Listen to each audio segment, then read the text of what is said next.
Welcome po muli sa Philippine Weather Trivia. Again, para po sa mga bago sa channel na to. Ako nga po muli si Alvin Pura, isang meteorologist at ang inyong weather tito.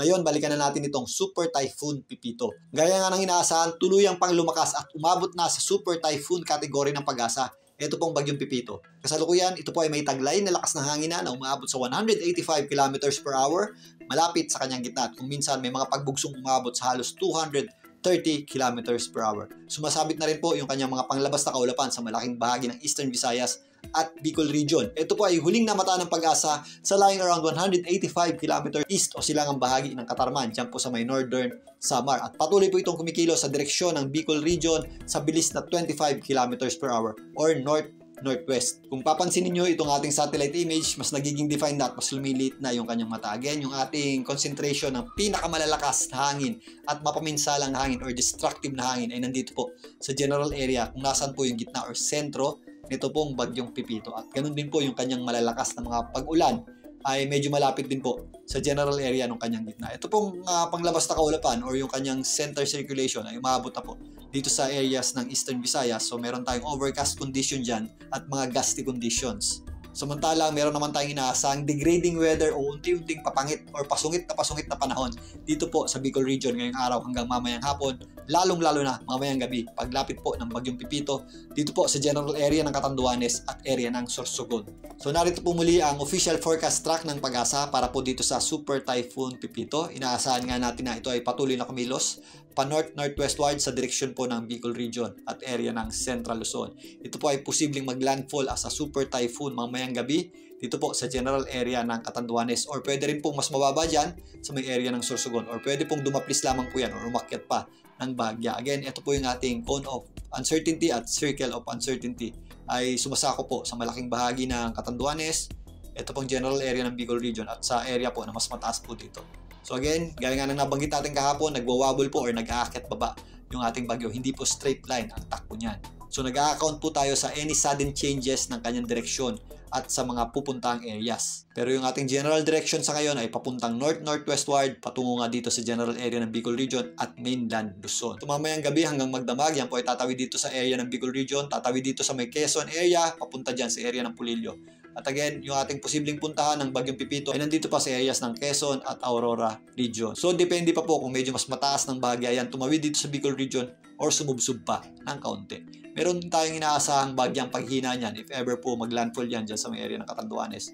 At lalong-lalo na if ever tumama na po yan dito sa area ng Central Luzon. Dahil po yan sa posibleng interaksyon yan dito po sa mga kabundukan dyan po sa area ng Sierra Madre at Cordillera. So asahan po natin at paghandaan po natin ng mapanganib at malalakas na bugso ng hangin at malalakas o torrential o halos walang tigil na pagulan, particularly dun po sa dadaanan ng kanyang gitna at malapit po dun sa mga areas na yon. So narito naman ang tropical cyclone wind signals ng pag-asa. Nakataas po ang signal number 1 ng pag-asa dito po sa malaking bahagi ng Northern Luzon, Central Luzon, kasama na po dyan ng Metro Manila, Calabarzon, maging dito sa area ng Mimaropa. Ito pong Oriental Mindoro, kasama po dyan ng Marinduque at area ng Romblon. Signal number 1 din po tayo dito sa area ng Masbate, Biliran, ito pong areas ng Leyte at ito pong ibabang bahagi ng Eastern Visayas. Yan po ang areas ng Samar at Eastern Samar. Samantalang nakataas po yung ating signal number 2 dito po sa general area ng Aurora, Isabela, kasama po dyan ng Quezon, maging dito sa ilang areas ng Camarines Norte,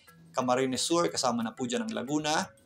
Ganun din po tayo dito sa areas ng Albay, Sorsogon at areas po ng Northern Samar, Eastern Samar at Samar. Samantalang signal number 3 po tayo dito po sa general area ng Camarines Sur, yung itaas na bahagi po nito at ito pong ilang bahagi ng Camarines Norte. Signal number 4 naman po tayo dito sa areas ng Caramuan. Diyan din po yan sa area ng Camarines Sur. Kasama na po dyan ang area ng Catanduanes. Yung ating tropical cyclone wind signal po ay babala po ng pag-asa. Meron po tayo diyang tinatawag na lead time. Ito pong mga kulay blue, yan po yung ating signal number 1. At least 36 hours po yung ating lead time or posible po yung malalakas na bugso ng hangin within the next 36 hours. So habang papalapit po sa inyo yung bagyo, mas tataas po yung ating tropical cyclone wind signals.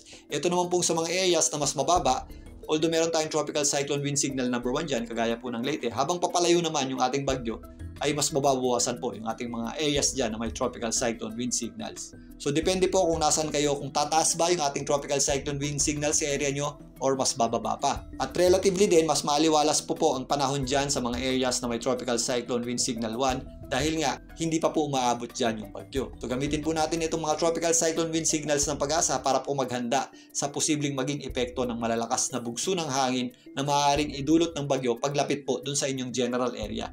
Ito pong kulay pula ng Catanduanes, yan po ay tataas pa at aabot pa po yan sa signal number 5 ng Pag-asa maya-maya lamang dahil nga papunta po sa direksyon na yan ang bagyong Pipito at umabot na nga po ito sa super typhoon category. Again, magsishift po itong mga kulay na ito habang unti-unting lumalapit ang bagyong Pipito dito po sa general area ng Bicol Region at mainland Luzon. Ito namang sa ibabang areas, mas mababawasan pa po yan. At relatively, ito pong nasa ibabang bahagi ng bagyo, since palayo po yan ay magiging safe naman po at wala pong pinsalang may dudulot yung kanyang center or gitna dyan po sa mga areas na yan. Again, pinapakita ko nga lang po itong tropical cyclone wind signals ng Pag-asa para i-explain yung pagkilos ng bagyong Pipito. Ugaliin pa rin po mag-check ng tropical cyclone wind signals ng Pag-asa, heavy rainfall warnings ng Pag-asa dahil nagbabago po yan every 3 hours. Kasabay po yan ng pagbabago ng lakas at pagkilos nito pong bagyong Pipito. Para naman po sa pag-ulan, narito po ang pagtaya ng Pag-asa para sa ating accumulated rainfall sa pagtawid ng bagyong Pipito dito po sa area ng Bicol Region at sa possible effect niyan dito sa eastern section ng Visayas. Meron pa rin po tayong inaasahang intense hanggang torrential o yung halos walang tigil na pag-ulan. Dito nga po sa general area ng Catanduanes, kasama na po dyan ang Camarines Sur at ito pong areas o itaas na bahagi o eastern section ng Camarines Norte. Given na dito po dadaan ang bagyong Pipito sa itaas na bahagi ng Bicol Region. Meron pa rin po tayong inaasahang heavy hanggang intense rains dito po sa area ng Albay. Kasama na po dyan ang Camarines Norte, maging dito sa northern portion ng Samar at eastern Samar. Ngayon, after pong umakyat ng bagyong Pipito dito po sa Bicol Region, magsishift na po yung ating mga pag-ulan. Narito naman ang pagtaya ng Pag-asa dyan. Ito po ay para bukas hanggang sa darating na Monday. Given na tatawid po ang bagyong Pipito dito sa malaking bahagi ng area ng Central Luzon. Possible po yung ating intense hanggang torrential rains dito po sa malaking bahagi ng Quezon. Kasama na po dyan ang isla ng Pulillo, maging dito sa area ng Aurora, Nueva Ecija, kasama na po dyan ang Quirino, Nueva Vizcaya, Benguet at area ng Pangasinan. Again, ito po ay given na tatawid po dito sa mainland Luzon ang bagyong Pipito. Kung mapapansin nyo, yung ating concentration ng malalakas na pag-ulan ay nandun po sa general area na tatawirin ng kanyang gitna. Meron pa rin tayong mga posibleng heavy hanggang intense rains dyan po sa area ng La Union, area ng Zambales, Bataan, Pampanga, Tarlac, Bulacan, kasama na po dyan ng Metro Manila, Cavite, at ito pong areas ng Laguna. Ganun din po ang ating aasahang pag-ulan dito po sa areas ng Camarines Norte. Samantalang, meron po tayong mga ilang-ilang moderate at minsan heavy rains dito po sa general area ng extreme northern Luzon, Cagayan, Isabela, Kalinga, Abra, Ilocos Sur, kasama na po dyan ang areas ng Ifugao. Samantalang, meron din tayong mga posibleng moderate at kuminsan heavy rains dito po sa area ng Batangas, Marinduque at Camarines Sur. So narito naman sa aking likuran ang tide chart para po sa Bagasbas Beach. Ito po ay facing Pacific side. So hindi naman po yan nalalayo sa mga general area o mga baybaying dagat na nandito sa area ng Pacific. So halos magkakahawig po ang oras ng tide niyan dahil po nakatapat po sila sa Pacific Ocean. So dalawa po ang ating high tide at dalawa rin po yung ating low tide. Yung ating high tide ay nagre-range mula 1.5 meters hanggang 1.8 meters. So halos 6 feet po yan na taas ng tubig. Ang oras po niyan ay high tide po tayo sa umaga at paggabi. So kaya po ito importante dahil po yung ating storm surge ay pumapatong din sa ating high tide. Ang ibig sabihin po niyan ay nagkakaroon tayo ng storm tide. So nagpapatong po yan o nagdadagdagan. O yung ating 1.8 meters na taas ng high tide ay posible pang patungan ng 3 metrong storm surge. Kaya mas magiging mapanganib po yung ating storm surge at daluyong sa umaga, lalong-lalo na sa gabi. Given that, mag-ingat po tayo sa pagtaas ng tubig o yung ating storm surge, particularly sa mga baybaying dagat. If ever po nasa mga baybaying dagat kayo at may evacuation plan sa inyong areas, ay makinig po kayo sa inyong local DRRMO. At kung meron kayong maliliit na sasakyang pandagat, ay ilayo muna natin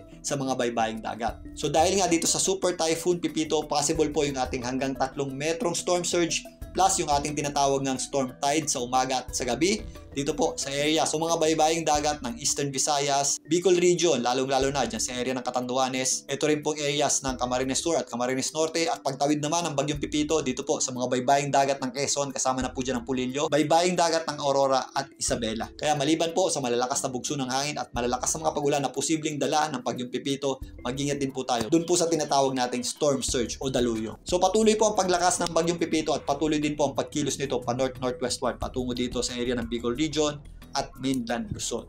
Ito na po, hanggang bukas yung ating crunch time o critical time sa pagtawid ng Bagyong Pipito dito po sa malaking bahagi ng ating bansa.